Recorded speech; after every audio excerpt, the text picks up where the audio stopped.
तो क्लास अब तक हमने एसिड्स के बारे में पढ़ा, बेसिस के बारे में पढ़ा, क्या होते हैं, कहाँ कहाँ मिलते हैं, और हम कैसे चेक करें कि कौन सा केमिकल एसिड है, कौन सा केमिकल बेस है, टेस्ट करके।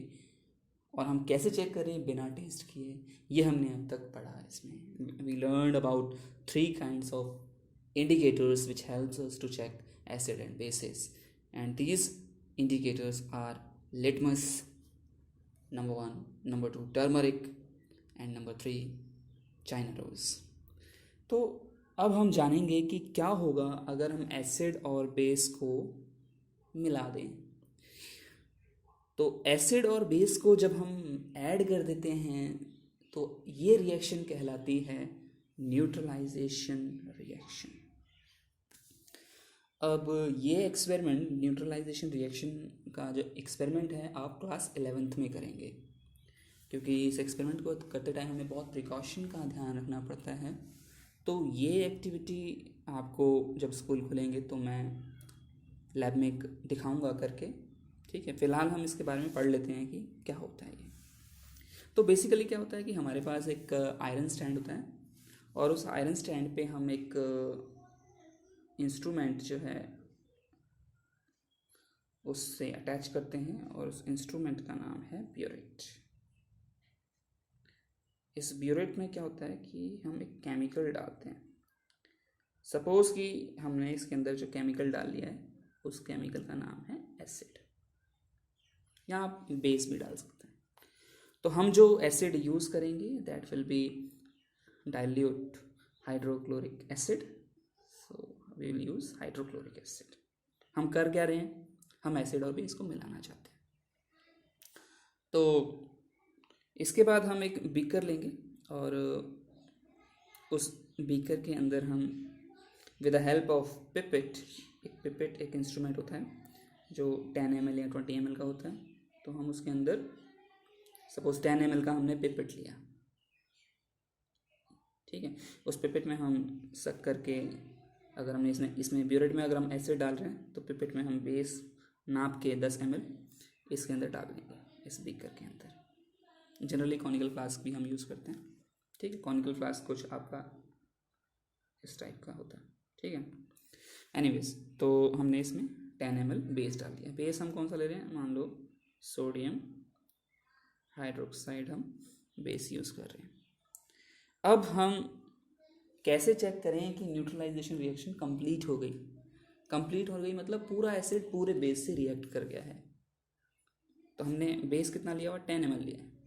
तो जब 10 ml एसिड इसमें मिल जाएगा तो न्यूट्रलाइजेशन रिएक्शन कंप्लीट हो जाएगी, क्योंकि दोनों बराबर मात्रा में होंगे। तो ये चेक करने के लिए हम इसके अंदर एक इंडिकेटर डालते हैं, और उस इंडिकेटर का नाम है फिनोप्थलीन,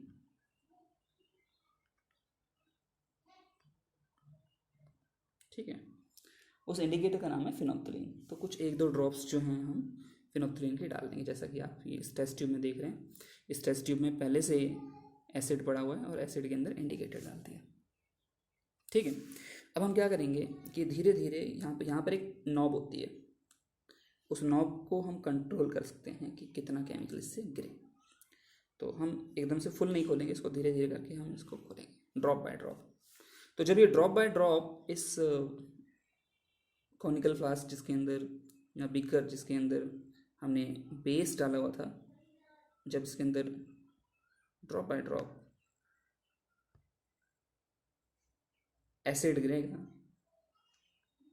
तो एक टाइम आएगा, सपोज हमने 10 ml बेस डाला था, एक टाइम आएगा कि 9.9 ml जब हम एसिड डाल चुके होंगे, क्योंकि हम नाप रहे हैं ब्यूरेट में, यहाँ पर मीटर लगा होता है, साइड में स्केल लगा होता है। तो जब हम 9.9 ml डाल चुके होंगे तब तक इसका कलर चेंज नहीं होगा। जैसे ही हमने 0.1 ml और डाल दिया तो अब पूरा का पूरा 10 ml हो गया।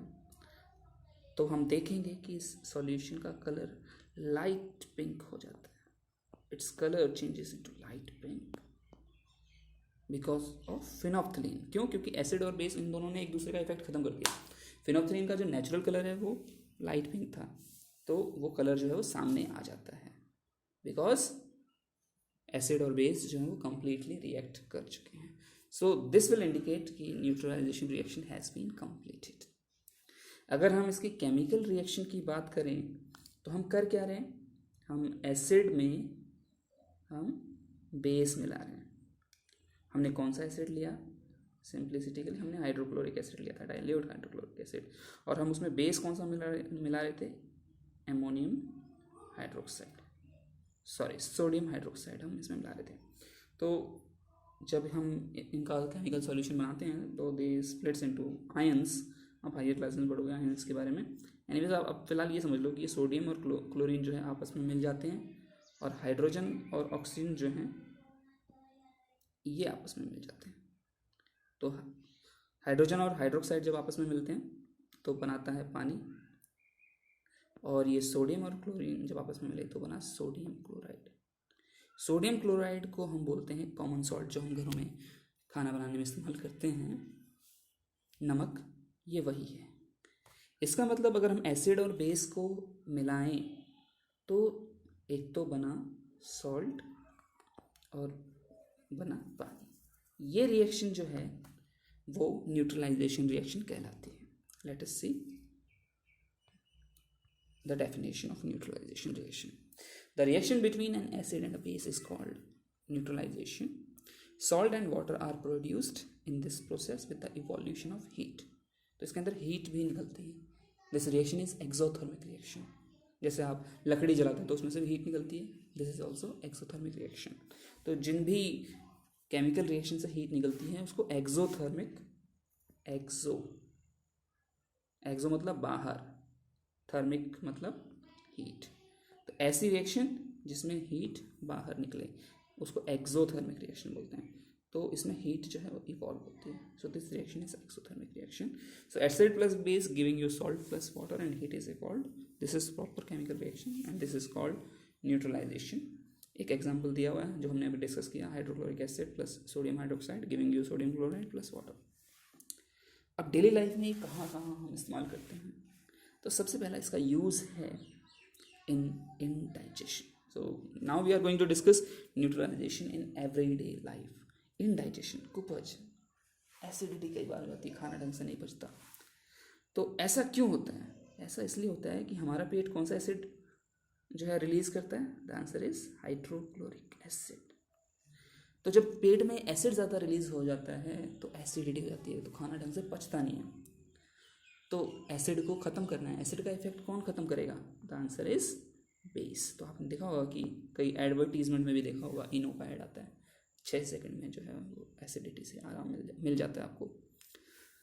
तो हो क्या रहा है, जब बॉडी के अंदर एसिड की मात्रा बढ़ गई तो आपने बेस ले लिया.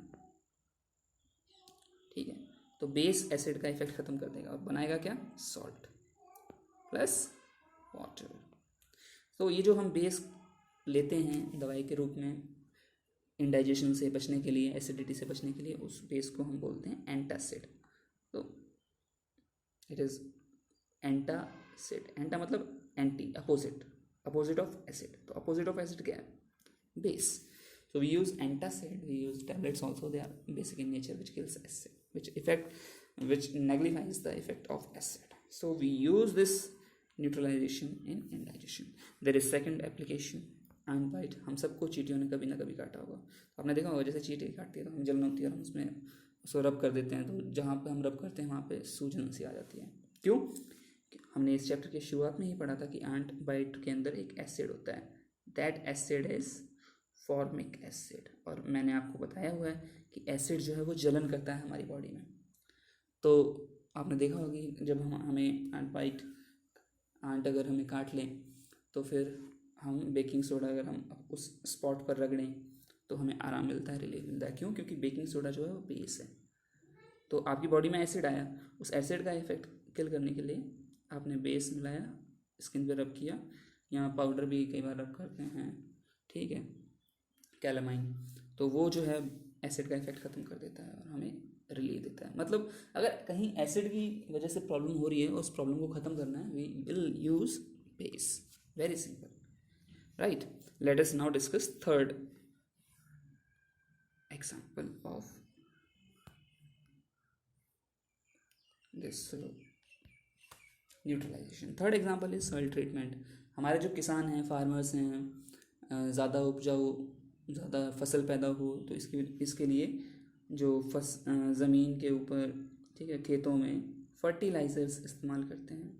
ये फर्टिलाइज़र्स जो हैं वो दो नेचर में मिलते हैं, ज़्यादातर बेसिक नेचर के ही मिलते हैं. ठीक है, तो सपोज़ करो कि they are using basic fertiliser जो जिनका नेचर जो है वो बेसिक है, कड़वे हैं. तो शुरुआत में तो जो है आपकी जो फसल है, क्योंकि नाइट्रोजन की मात्रा जो है बढ़ जाती है मिट्टी के अंदर, तो फसल की पैदावार बहुत ज़्यादा होती है. लेकिन इससे धीरे धीरे जो ज़मीन है वो बंजर होने लग जाती है, इनफर्टाइल होने लग जाती है. इनफर्टाइल मतलब अनउपजाऊ, उसमें फसल ज़्यादा पैदा नहीं होने लगती. तो ये ऐसा क्यों हो रहा है? क्योंकि जो मिट्टी है उसके अंदर बेस की मात्रा ज़्यादा बढ़ गई है. तो उस बेस की मात्रा को ख़त्म करने के लिए we use another type of fertilisers which are acidic in nature. तो एसिड बेस को किल करता है, उसका इफेक्ट नेगलीफाई करता है and we can save our soil with the help of this neutralization reaction. Next example is factory waste. तो factory से जो वेस्ट निकलता है वो बहुत ज़्यादा एसिडिक होता है.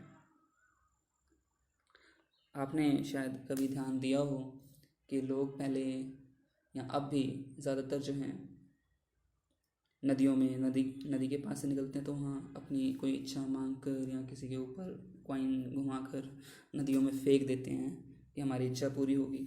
ऑल्दो इसका जो साइंटिफिक रीज़न है वो ये है कि पहले जो है कॉपर कॉइन्स चलते थे. तो कॉपर जो है उसका नेचर बेसिक होता है. पानी के अंदर कई बार एसिड जब ज़्यादा बढ़ जाता है तो पानी जो है वो पॉल्यूट हो जाता है. तो पानी में जब पॉल्यूशन हो गया तो वो पीने लायक नहीं रहा. तो उसे प्यूरीफाई करने के लिए उस टाइम ये शायद बनी होगी प्रथा कि आप पानी में जो है कॉइन फेंकिए. अब पानी में कोई कॉइन तो फेंकने से रहा बेवजह, ठीक है, तो शायद लोगों के मन में भी इच्छा कि आपकी इच्छा पूरी हो जाएगी, इसलिए लोगों ने कॉइन फेंकने शुरू कर दिए. मे भी कुछ लोगों की इच्छा पूरी भी हो गई हो. तो इसका साइंटिफिक रीज़न बस यही है कि वो जो कॉपर कॉइन्स होते थे वो एसिड का इफेक्ट ख़त्म कर देते थे. इन दिनों फैक्ट्री वेस्ट जो है वो बहुत ज़्यादा एसिडिक होता है और वो पानी में ज़्यादा पॉल्यूशन क्रिएट करता है. तो पानी को, फैक्ट्री वेस्ट को डायरेक्ट पानी में मिलाने से पहले, क्योंकि अगर पॉल्यूटेड वाटर जो है वो अगर रिलीज़ कर दिया गया रिवर या वाटर बॉडीज़ में तो उससे मछलियों को या एक्वेटिक लाइफ को बहुत नुकसान होगा. मर जाती हैं वो, ठीक है, पानी पीने लायक नहीं रहता. तो उस पानी को छोड़ने से पहले उसका ट्रीटमेंट करना ज़रूरी है. तो how will you treat the acidic water? Who kills acid? Who nullifies the effect of acid? The answer is base. So base is added into that water and that nullifies the effect of acid. So these were few examples of our neutralization in our daily life. I hope you must have understood the topic. अगर आपको कुछ समझ में नहीं आया, you can always ask me in the comment section or on WhatsApp. So that's all for this lecture. The chapter is over. You can do exercise and this will be your homework.